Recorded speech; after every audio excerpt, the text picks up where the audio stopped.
Hello YouTube family, नमस्ते, प्रणाम। मैं कामनी शुक्ला स्वागत करती हूँ आप सभी का अपने यूट्यूब चैनल पर।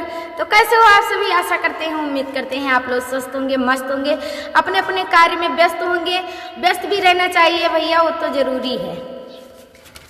तो आज हम आप लोगों के समक्ष बहुत ही दर्द भरा सोहर गीत प्रस्तुत करने जा रहे हैं।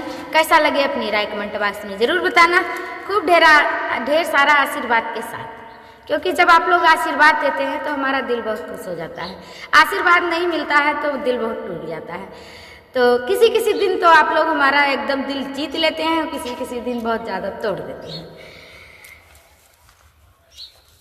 दूधवा बैठायो दूध मेलिया जेऊ ना नहीं डारेऊ जेऊ ना नहीं डारेऊ हो रामाया वही लागे हाँ रामाया वही लागे नऊ रंग पीरा मई की हा काजा गाँव मई की हा काजा गाँव हो सासू तव सुतली आंगनवा नदिया बा रोठवा नदिया बा रोठवानु हो रामा वही हरि सुतई चाऊ परिया जगाए नहीं जगाए नहीं जगाई हो सासू के काट्यों चूट किया नदी झिझी कुंवरों नदी झिझी कुंवरों हो रामा वही हरि हाँ रामा वही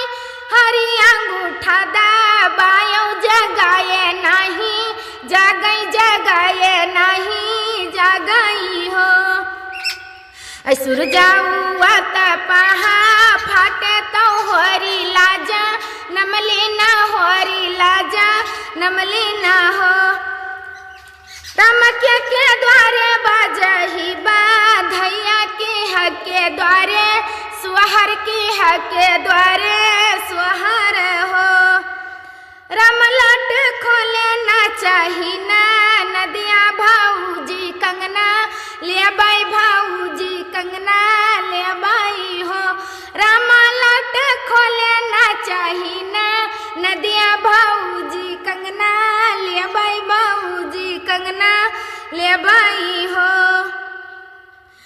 कि तोरे बप्पा कई गढ़ावा की मैया तोरी मुल्की ना मैया तोरी मुल्की ना हो ननदी नाही देबै हाँ ननदी नाही तोरे भैया कई खरीदा कंगना नहीं देबै कंगना नहीं देबै हो ननदी नाही तोरे भैया कई खरीदा कंगना नहीं देबै कंगना नहीं देबै हो